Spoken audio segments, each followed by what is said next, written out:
Hello and welcome to our discussion of Heidi Roizen and her network throughout her career. She started her career as CEO of Teammaker, then to Software Publishers Association, and then to the president of Worldwide Developers at Apple. She had a very strong network that she built over time through networking. She was able to do this because she loved to meet smart and interesting people. This was her liking concept. People liked her. She began building her network at Tandem. Um, she started this off by a friend providing her a number, the one in charge of hiring. She leveraged this relationship by getting a recommendation letter from the CEO to get into Stanford. This was her access to people.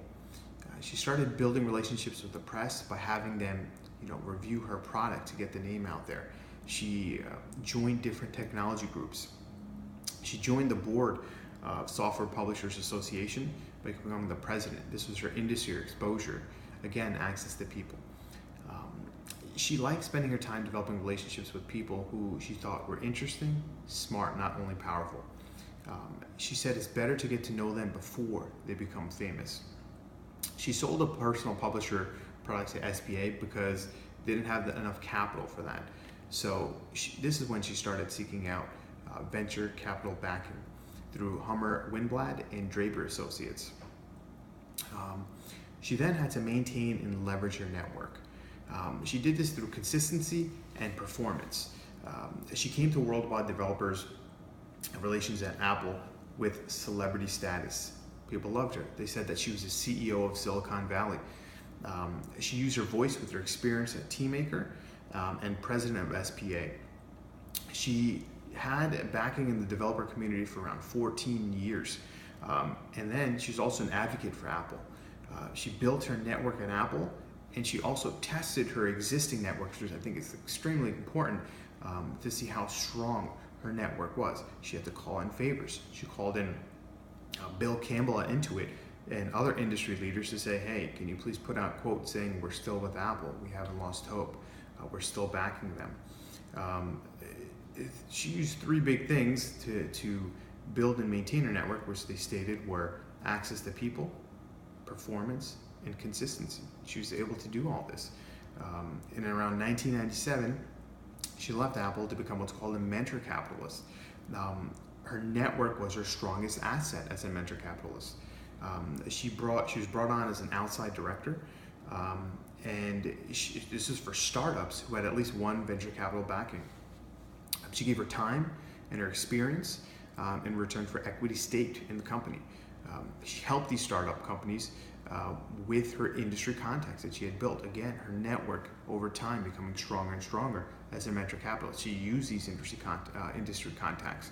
And then she worked for Vincent Plovinage, who was the CEO of Preview Systems. She again used her network to bring in contacts that she had from Apple to work with them.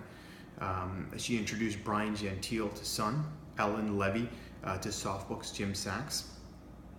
She said that her business was networking. She leveraged her network, however, only if it benefited both parties. So again, reciprocity. She wanted to make sure the favors were meeting the demands. And she didn't always tap into her network. She wanted to make sure it was going to be of benefit or useful.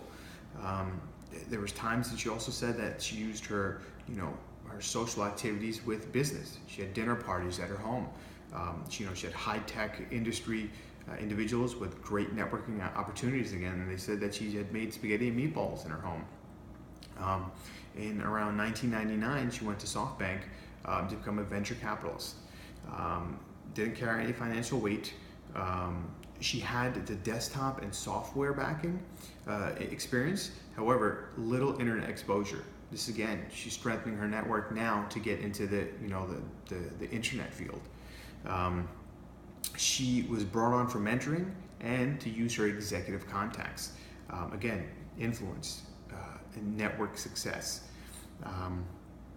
She had created constellations of networks. Again, like the example they had mentioned, Paul Revere. She leveraged these networks, these constellation of networks, to again maintain different ranges in that network.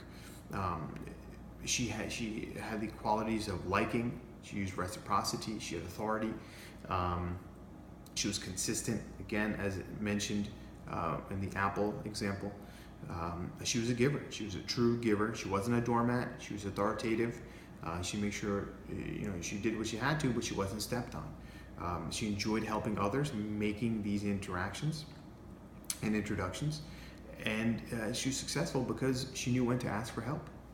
I think this, Heidi Roizen's network was extremely successful and completely strengthened each way of her career. And I thank you for watching.